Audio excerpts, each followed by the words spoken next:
A very good day to our lecturer, Dr. Azim. This is Sujit. And this is Kang Wei. We are students from the American degree program. And we are from CSCI 117, Java for Programming.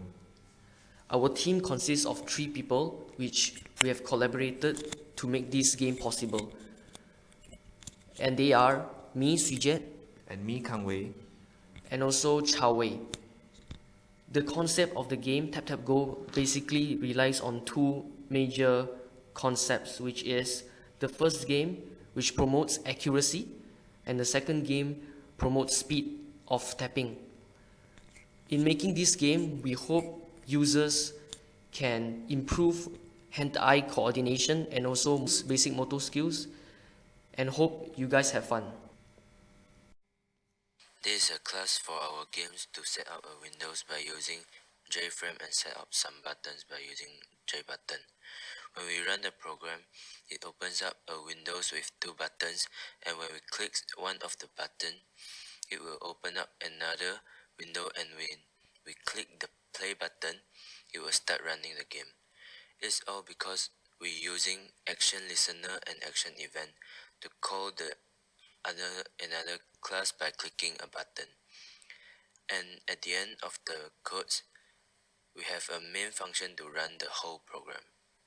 Hello Dr. Azim, this is Sujit, here to present to you the game I've created in TapTapGo. Basically, the game that I've created is in Game 1. This game is actually inspired by Guitar Hero. It is a game that basically you need to hit a few objects with according to the beat of any song's rhythm. So this is actually the loading page. I have named it Music Surf. Alright, so here's the gameplay.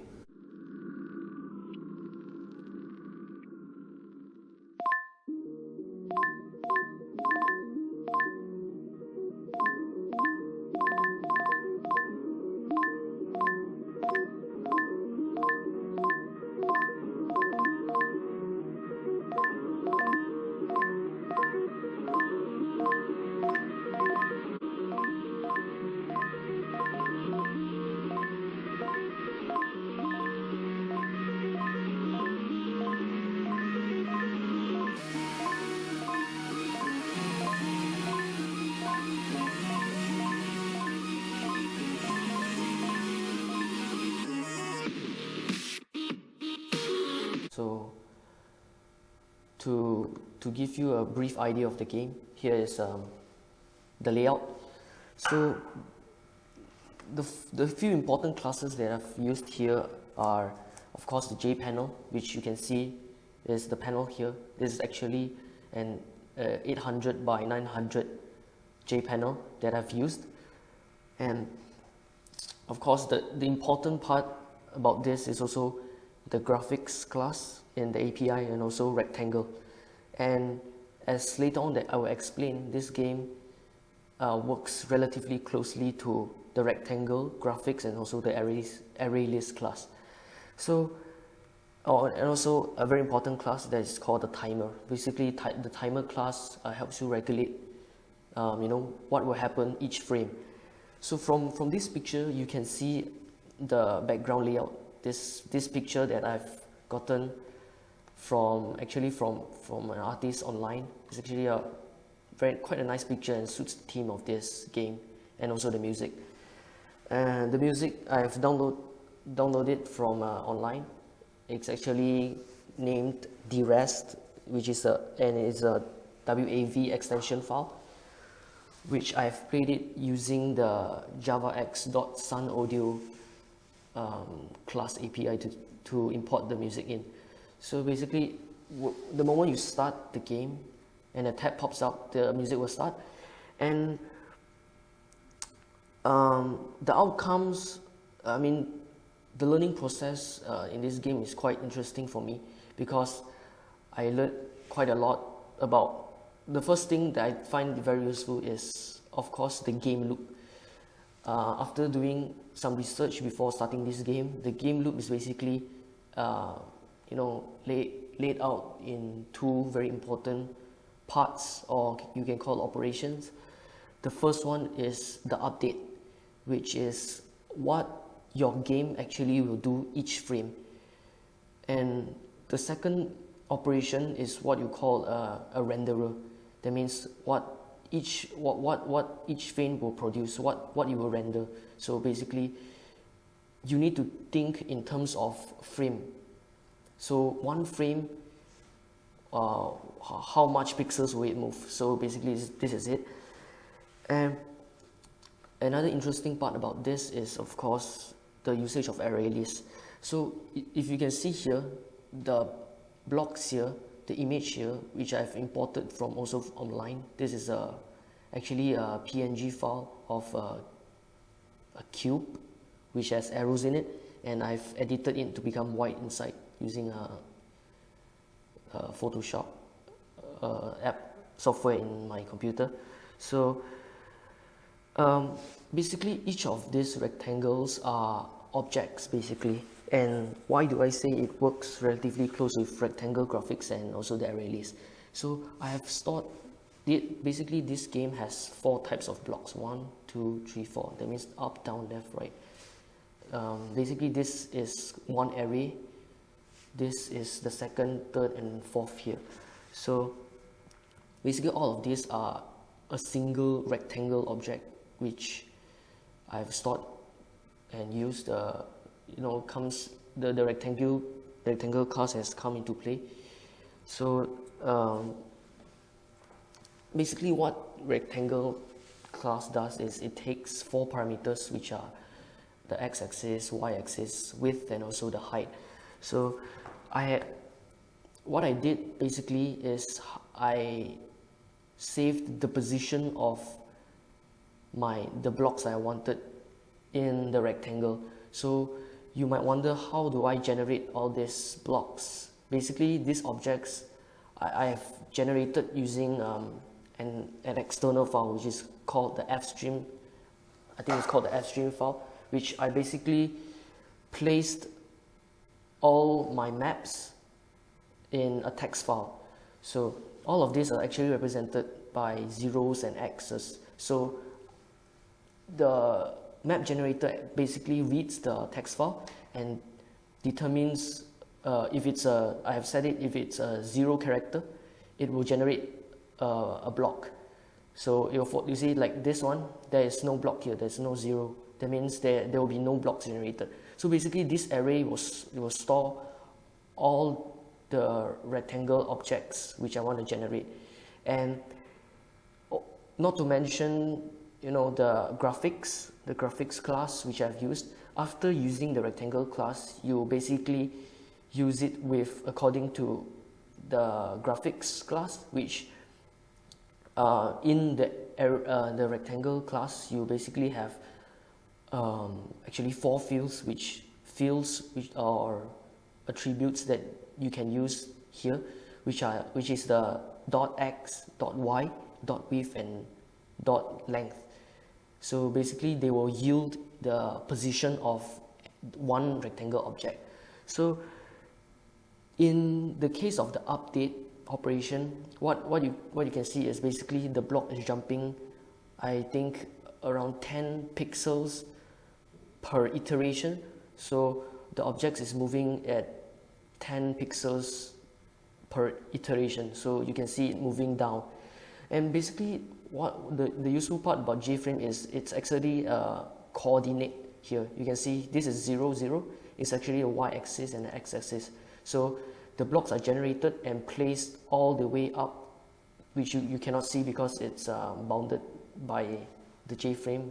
I've set it the size. So basically, it will place it in order to the top of wherever this is. So it will basically keep generating if the map file places it with 0. So yeah, so this, for example, this is a 0, 0, x, or any character. So 0 will generate a block. And the logic of the game is actually pretty not that complex. It's actually each iteration he will generate if this rectangle hits this rectangle, which is also an object I've created here. If the key listener, which is the keyboard, reads input from keyboard, is pressed at the same time when this object intersects with this rectangle object, then you will add a point to this. And if you do not press it, it crosses this line and reaches 1 pixel over here. I've set it that if it intersects here, basically you'll lose a point. So that's basically the game. And to explain about the challenges of this game, one of it is of course creating the logic of this game.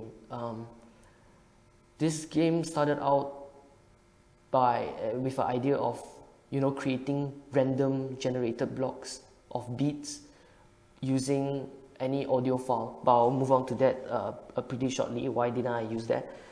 So the logic, of course, firstly, because I find there's not much tutorial given in this sort of game. So pretty much the logic has to be created by myself, but at the end it worked out pretty well as I expected. So the things I've learned from this is of course the importance of game loop, and also putting your mind in frames. That means what frame, what each frame will give you. If you want it to move down each frame, you have to decrease the pixels one by one. So I've learned about that, and you definitely need a very good understanding about game loop. When do you update? When do you render? So that's the part that I have learned from this project. And other than this, I also learned to be more resourceful. In basically this game, as I've said, there's not much tutorials on it. So I have basically combined a few of tutorials and also website resources to find out how can I make this logic possible. So it was not easy, but I managed to do it with a good amount of research and of course a good understanding of the game loop. And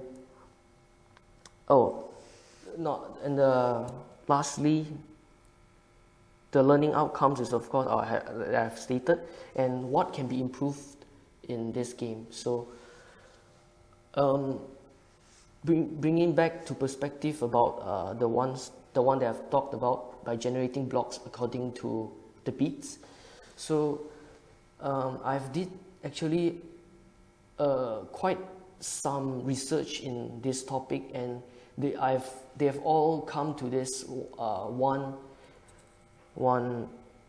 software which is called the FFT. It's called the fast Fourier transform, which basically gets the magnitude of the sound of each frequency, I think, and basically my idea of it is to each magnitude it auto generates a rectangle object out. So the text file is not necessary in this case if I use the FFT, but of course with the text file is highly customizable, as you can see just now, and I will show you in the text file in a bit. Let me search it up. Okay.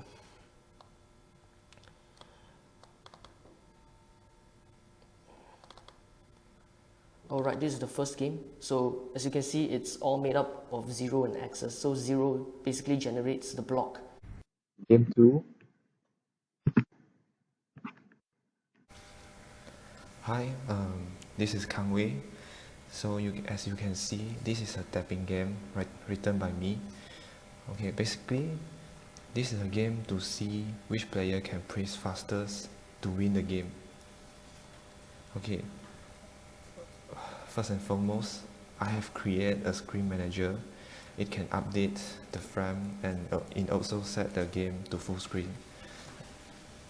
Yeah, and for the background and the player 1 character and the player 2, I have downloaded the image from the internet and I import for my files. Yeah, and yeah, these are just for the decoration purpose. And for the gameplay, I have set the key listener A and L. When the player 1, he press the A button, and the width of the rectangle, it will increase. And for the player 2, when he press the L button, the same thing will happen. So, and this is a special thing will happen, what I want to explain for next. Okay, when the player 1, okay, he attacked the player 2, when the player 2 HP bar reach 30%, and it will appear the red color rectangular with transparency. It just set to notice you that the player 2 HP is getting lower. And what if when player 1 win, okay, and the game will close automatically. So this is all the gameplay I show you. Okay, so next I want to talk about the challenge when I write this game is the logic of the game, the increasing and the decreasing of the width of the rectangle. It takes me like one day to calculate the HP bar, the percentage, how to convert to percentage, how to convert to the width of the rectangular. Yeah, and what I learned from this project is how to work as a team. And we have a good discussions to distribute different parts to each of the teammates, and which is Chao Wei, he's responsible to design the main menu, and Jet is write the game 1, and for me I write the game 2. Yeah, so we can successfully finish the project in a week. And there is an improvement can be done, which is animation part. And I plan to write like when the player press the attack button, the picture will punch the opponents. Yeah, so I plan to write the animation in the future. Yeah, that's all for my game. Thank you.